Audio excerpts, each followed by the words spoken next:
राधिका उस दिन पुस्तकों की दुकान से लौट रही थी। मन पर जब बोझ बढ़ जाता है तो वह हल्के किस्म के उपन्यास पढ़ती है। हत्याओं और रहस्यों से परिपूर्ण हाथ में भूरा पैकेट था। उसमें जॉन डिक्सन कार की 2 पुस्तकें, जो कि उसने पेवमेंट पर बिकती पुरानी किताबों के ढेर से चुन ली थी। सीढ़ियाँ चढ़ते हुए उसने शंकर के कमरे में अक्षय की आवाज़ सुनी। वह रुकी नहीं, ऊपर जाकर स्टोव पर कॉफ़ी रख दी और कमरा थोड़ा सा ठीक ठाक कर लिया। तार पर पड़ी साड़ी उतारकर तहाई, बाल संवारे और एक नीची कुर्सी पर बैठ गई। कुछ देर बाद कॉफ़ी की तोश सुगंध कमरे में मंडराने लगी और खुले दरवाजे के बाहर देखने पर पाया कि हल्का सा अंधेरा हो गया है। जब राधिका नीचे उतरी, शंकर की बैठक खाली पड़ी थी। पहाड़ी ने बताया वे सब टहलते हुए अक्षय के घर तक चले गए हैं। राधिका कुछ ठिठकी, फिर भी उधर ही चल दी। गेट पर ही सब थे। राधिका को देख चुप हो गई। क्या वे उसी की चर्चा कर रहे थे? राधिका को तब लगा कि उसका आना शायद संगत नहीं हुआ। यदि अक्षय राधिका को देखकर चकित हुआ तो भी उसने प्रकट न करते हुए कहा, राधिका, बहुत दिनों में दिखी, आओ ऊपर चलो। अच्छा, अब हमें तो विदा दीजिए, शंकर परिवार ने कहा। मैं टहलने निकली हूँ, राधिका ने कहा, फिर आऊँगी। अक्षय के जाने की बात पहले पहल राधिका को सोनाम से पता लगी। सोनाम ने जब उसे बताया कि वह डलहौजी जा रहा है क्योंकि अक्षय का ट्रांसफ़र कलकत्ता हो गया है, तो राधिका धक से रह गई। यह सच था कि पिछले कई सप्ताह से अक्षय की उसे सूरत भी न दिखी थी, पर कार्यभार से व्यस्तता की बात उसने बड़ी सहजता से स्वीकार कर ली थी। कब जा रहे हैं? उसने पूछा। इसी शनिवार को, सोनाम ने गीले हाथ पोंछते हुए उत्तर दिया। यानी परसों? दिन याद कर राधिका ने सोचा, इतनी जल्दी? साहब घर पर हैं? उसने पूछा। नीचे आए हैं, सोनाम ने कहा। राधिका नीचे जाने के लिए साड़ी बदलने चली, पर रुक गई। यदि अक्षय चाहेगा तो ऊपर आएगा। उसे ध्यान आया कि आजकल अक्षय नीचे बहुत आने लगा है, पर ऊपर आने के लिए उसे समय नहीं रहता। राधिका ने चाहा कि बुरा न माने। उसने पुस्तक उठाई और बिस्तर पर औंधी लेटकर पढ़ने लगी। यद्यपि कुछ पृष्ठ पहले ही चीनी के बर्तन बनाने वाले कारखाने के गर्भगृह में एक शव बरामद हो चुका था, फिर भी राधिका का मन उसे आगे पढ़ने में न लगा। तो अक्षय भी जा रहा है। अक्षय उस दिन भी ऊपर नहीं आया। तब राधिका को लगा कि उसे लेकर अक्षय के मन में कहीं न कहीं रोष अवश्य है, पर राधिका उस रोष का कारण नहीं खोज पाई। बार बार अपने और अक्षय के संबंधों को लेकर वह सोचती रही। कभी भी तो ऐसा अवसर नहीं आया कि अक्षय के बुरा मानने की कोई बात हो। अगर किसी को रोष हो तो वह राधिका है, क्योंकि अक्षय न जाने कब से उसी की उपेक्षा कर रहा है, नीचे आ आकर चला जाता है। राधिका ने कहकर टालना चाहा, पर टाल न सकी। एक कांटे की तरह अबूझा प्रश्न मन में गड़ता रहा। और बीच का दिन शुक्र भी बीत गया। राधिका उस दिन बाजार चली गई थी, यूँ ही थोड़ा सा मन बहलाने के लिए, पर वहाँ भी अकुलाई सी घूमती रही। और फिर शनिवार आ गया। क्या मैं अक्षय से मिलने जाऊँ? राधिका इसी ऊहापोह में डूबी रही। उसे रह रहकर अक्षय पर ताजुब होता। नीना दिन में ऊपर आई तो बता गई कि अक्षय रविवार को सुबह हवाई जहाज़ से जा रहा है। थोड़ी देर नीना पास बैठी रही और राधिका मन ही मन मनाती रही कि किसी तरह नीना चली जाए। नीना बैठी ही थी कि राधिका ने एकाएक निश्चय कर लिया कि अक्षय जाता है तो जाए, वह स्वयं नहीं जाएगी विदा देने। माना कि प्रारंभ में अक्षय के एहसान उसके ऊपर थे, पर अब वह स्पष्ट ही रूठे बच्चे की तरह आचरण कर रहा था। नीना शाम के भोजन का निमंत्रण देने आई थी। राधिका अनिच्छा से ही तैयार हुई। उसे मालूम था कि अक्षय भी वहाँ होगा। जब वह नीचे पहुंची, अक्षय आ चुका था और उसके हाथ में टमाटर के जूस का गिलास था। चेहरा उसका थोड़ा सा उदास था। राधिका निश्चय करके गई थी, अक्षय यदि दूर दूर रहकर ठंडेपन से आचरण करेगा तो वह भी वैसे ही प्रत्युत्तर देगी। पर राधिका को देखकर अक्षय जिस प्रकार मुस्कुराया, उससे वह एक बारगी सन्न रह गई। उसने अक्षय की आंखों में सीधा ताका और फिर उसे सह न पाने के कारण दृष्टि हटा ली। क्या अक्षय मुझे, राधिका ने सोचा। वह दृष्टि एक रूठे व्यक्ति की नहीं थी, एक आहत शिशु की थी।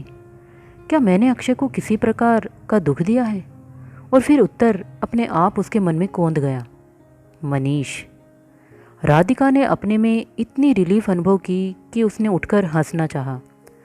अनिला के देने पर उसने एक गिलास अनानास के रस का उठा लिया और अक्षय के पास जाकर खड़ी हो गई, जैसे दोनों वर्षों बाद मिले हों। तो कल जा रहे हैं? बात का सूत्र उठाते हुए राधिका ने पूछा और रस का एक घूंट पिया। तुलसी लिए मीठापन उसे अच्छा लगा।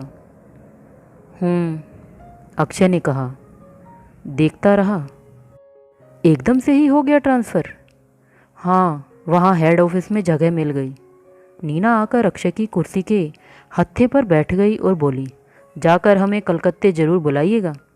ज़रूर, अक्षय ने उत्तर दिया। एक बार फिर राधिका की ओर दृष्टि चली गई। नीना के आने के बाद वह अक्षय से थोड़ा अलग हटकर खड़ी हो गई और मेटल पीस की ओर आंखें गड़ाई हुई थी। चेहरा गंभीर, होंठ निस्पंद, और अक्षय को एक बार फिर महसूस हुआ कि पार्श्व में देखने से राधिका की मुखाकृति एकदम निर्दोष है। क्या राधिका के प्रति उसने अन्याय किया है? क्या उसे साफ साफ राधिका से कह देना चाहिए? अक्षय ने मन ही मन कल्पना की कि वह राधिका से कह रहा है, देखो राधिका, मुझे तुमसे बहुत लगाव है।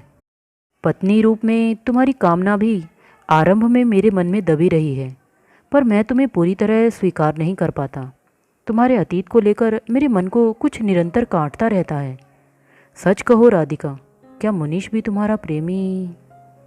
राधिका पर इसकी क्या प्रतिक्रिया होगी अक्षय खूब अच्छी तरह जानता है। नहीं, वह चुप ही रहेगा। यह सब कहकर राधिका को वह आहत और रुष्ट नहीं होने देगा।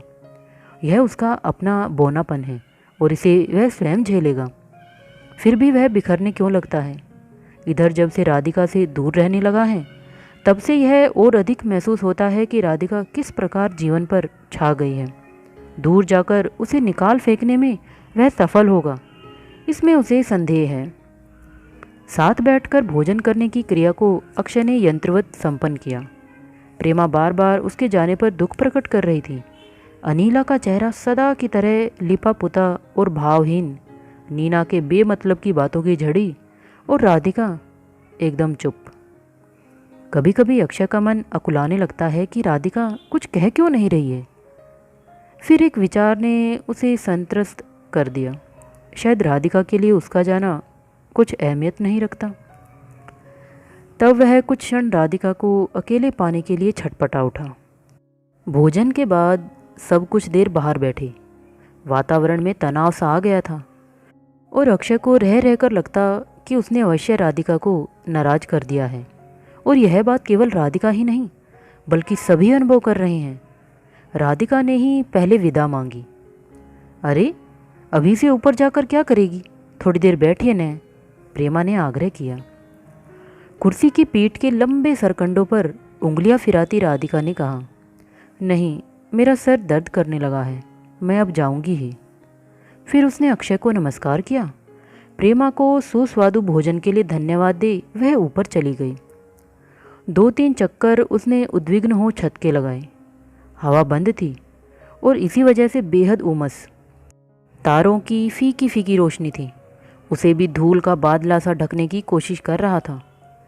यूँ मुंडेर पर कोहनी टिका खड़े होने पर राधिका ने नीचे देखा। किसी विशेष उद्देश्य से नहीं, न किसी जिज्ञासा से। अक्षय जिस कुर्सी पर बैठा था वह खाली थी, तो उसके आने के बाद वह भी न रुका। अक्षय ऐसा क्यों हो गया? राधिका के मन में फिर वही प्रश्न अकुलाने लगा। कुछ देर बाहर घूमने के बाद उसने कमरे की बत्ती जलाई और पलंग पर पड़ी पुस्तक उठा ली। पुस्तक उसे रुच नहीं रही थी, पर आधे के करीब पढ़ने के बाद छोड़ा भी नहीं जा सकता था। नीचे की सीढ़ियों का द्वार राधिका सोते समय ही बंद करती थी, पर उस पर हल्की सी दस्तक सुन राधिका जब उठी तो उसने पाया कि उसे पढ़ते हुए 1 घंटे से ऊपर हो गया है। किवाड़ ऐसे ही उड़के हुए थे। उन्हें खोलने पर राधिका ने पाया कि अक्षय खड़ा है। आइए, राधिका ने अपना आश्चर्य प्रकट न किया। अक्षय आकर कुछ क्षण खड़ा रहा। राधिका के कमरे में कुछ बेतरतीबी पहली बार देख रहा था। पलंग पोश उठाकर कुर्सी पर डाल दिया गया था। दूसरी कुर्सी पर राधिका का पर्स, रुमाल, कुछ पत्रिकाएं। बाहर बैठे? अक्षय खड़ा ही रहा। नहीं, मैं तो 2 सेकंड के लिए गुड बाय कहने चला आया। अक्षय जब कमरे में घुसा था तो राधिका को लगा था कि जैसे वह बहुत कुछ कहेगा। अक्षय की इस बात पर वह थोड़ी सी हताश भी हुई। वो झुंझलाई भी। वह जानती थी कि अक्षय ने अपना निश्चय बदल दिया है। तख्त पर बैठकर तकिए को दाएं बाएं में भर राधिका ने कहा, अक्षय जी, कुछ देर तो बैठिए, जाने को ऐसी क्या जल्दी है। तब अक्षय तख्त के पायताने पर बैठ गया। आप क्या नाराज होकर जा रही हैं? अक्षय के होठों के कोने थोड़ा सा हिले। नहीं, नाराज क्यों? मुझे लगा। फिर चुप्पी। अब हवा चलने लगी थी, इसलिए छत पर पड़ा कोई कागज फड़फड़ा रहा था। राधिका ने एक लंबी सांस को मसोसते हुए कहा, यह अचानक ही ट्रांसफ़र कैसे हो गया? बात काफ़ी दिनों से चल रही थी। मुझे आपका ख्याल आता रहेगा। राधिका ने किताब खोली और बंद कर दी। क्या सचमुच?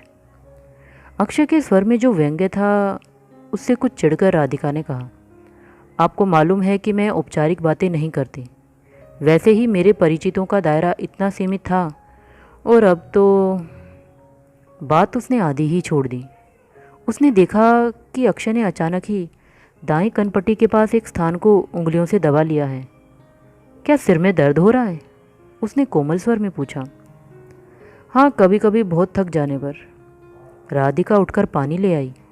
पर्स खोलकर बफरीन की 2 गोलियां निकालकर उसने अक्षय की हथेली पर रख दी। गोलियां निगलकर अक्षय ने गिलास उसे थमा दिया। राधिका गिलास रखने मुड़ी तो उसकी साड़ी का नरम स्निग्ध रेशम अक्षय को छू गया। अक्षय ने बिना सोचे उसे मुट्ठी में भींच लिया। झुककर गिलास रखने में बाधा पाकर राधिका मुड़ी और एक लघु पल को चुप रह गई। फिर हाथ बढ़ाकर उसने धीरे से अक्षय की मुट्ठी ढीली कर अपनी साड़ी छुड़ा ली। गिलास नीचे रखा और लौटकर तख्त पर बैठ गई, अक्षय के निकट। तो अक्षय उसकी कामना करता रहा है और इसलिए उसने अपने को दूर दूर रखा है। बस इतनी ही बात। मौन का एक लंबा अंतराल। फिर राधिका का मंद स्वर, दर्द कैसा है? पहले से बहुत कम। अक्षय का कंठ भीचा भीचा सा है। बाहर हवा अपने पंख फड़फड़ाती है। कमरे में अंधकार है, पर गाढ़ा जमा हुआ अंधकार नहीं, क्योंकि कमरे की नकली छत से बहुत ही फीकी, बहुत मलिन रोशनी कमरे में झर रही है, जिसमें मुख के भाव नहीं पड़े जाते, पर आकृतियाँ दिखती हैं। पहले अक्षय का एक जूता धप से फर्श पर गिरा, फिर राधिका की पुस्तक। दूसरा जूता पैर से निकालकर अक्षय ने नीचे रख दिया। राधिका ने करवट ली। अंधेरे में कुछ स्वर उभरते हैं। राधिका निदासी हो आई है, पर अक्षय के मन में अनेक प्रश्न चक्कर काटते हैं। वह पहले से अधिक उदास हो गया है। तुम्हें आज भी नींद आ रही है? अक्षय का उल्हाने भरा स्वर सुनकर राधिका हंस पड़ी। तुम जागो, सुबह सुबह तुम्हें जाना है ना। राधिका, तुम सच इतनी। राधिका ने हुंकारी भरी। मीठी मीठी बातें करना मुझे नहीं आता। बिना उनके भी। राधिका हंस पड़ी। हंसे ही जाओगी?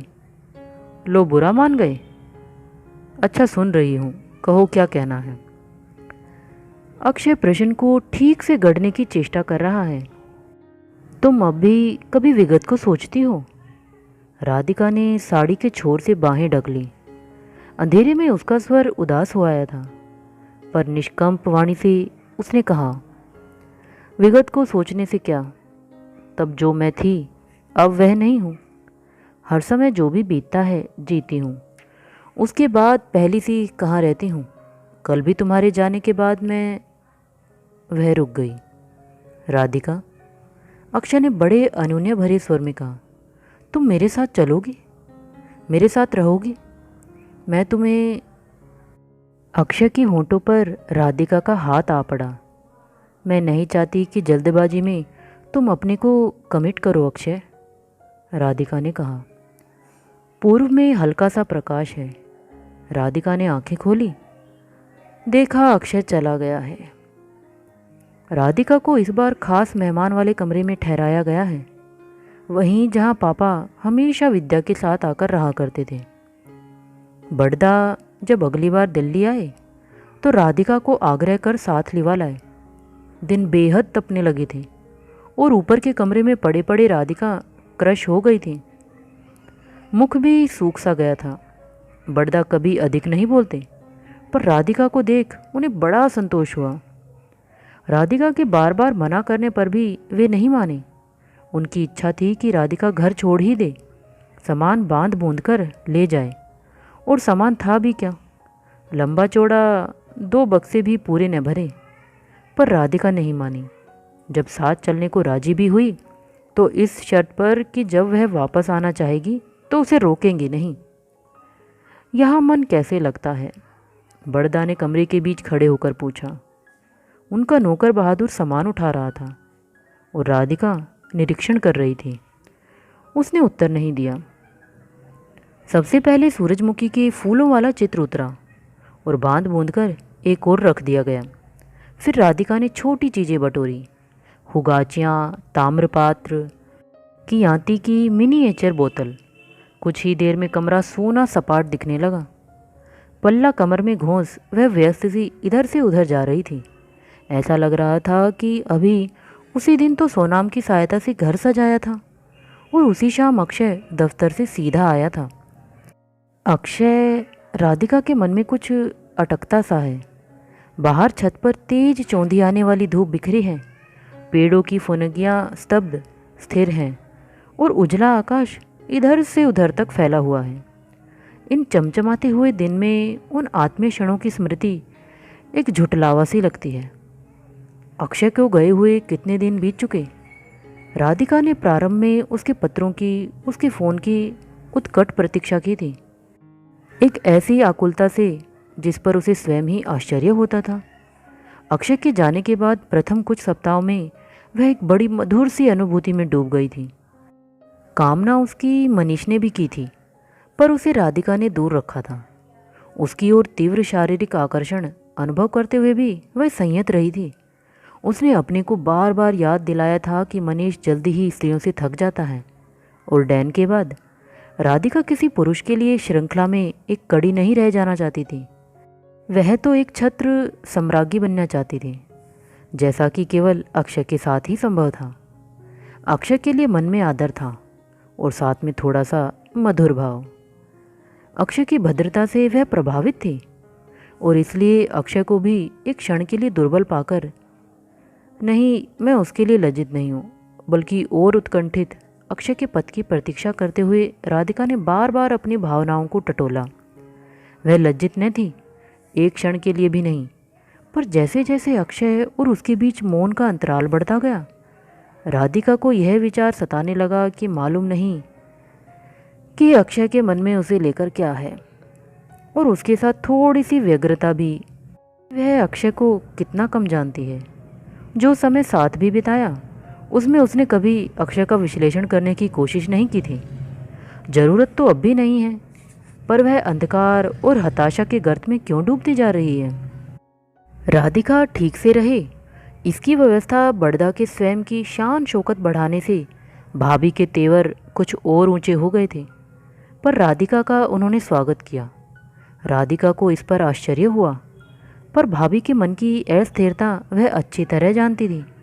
2-1 बार भाभी जब उसे साथ क्लब ले गई और अमेरिका से लौटी हुई ननद को गर्व से मित्रों से मिलाया, तो राधिका समझ गई कि भाभी के लिए वह उसी संपन्न स्थिति की द्योतक हैं जैसे बड़दा के लिए पोर्च में खड़ी इम्पोर्टेड गाड़ी। बड़दा के घर रहना अब राधिका को दूसरा ही अनुभव लगता। बड़े से कमरे में एयर कंडीशनर हर समय चलता रहता। साथ ही लगी स्टडी थी, जिसमें किताबों की खाली अलमारियाँ, पढ़ने की मेज और घूमने वाली कुर्सी थी। आगे लंबा सा जालीदार बरामदा, जहाँ कोने पर पीली चमेली की एक लता भी चढ़ी हुई थी, जिसमें अब फूल आने लगे थे। प्राय मालिन राधिका के लिए वेणी गूंथ कर दे जाती और बहादुर चांदी की तश्तरी में उसे सजाकर राधिका की श्रृंगार की मेज पर रख जाता। संध्या को बरामदे में हल्की हल्की हवा आती और कुर्सी निकालकर वहीं बैठ जाती जहाँ से अंबियों से लदे वृक्ष दिखते थे और उन्हीं की छाया में यत्न से रखी गई आर्किड की शाखाएं।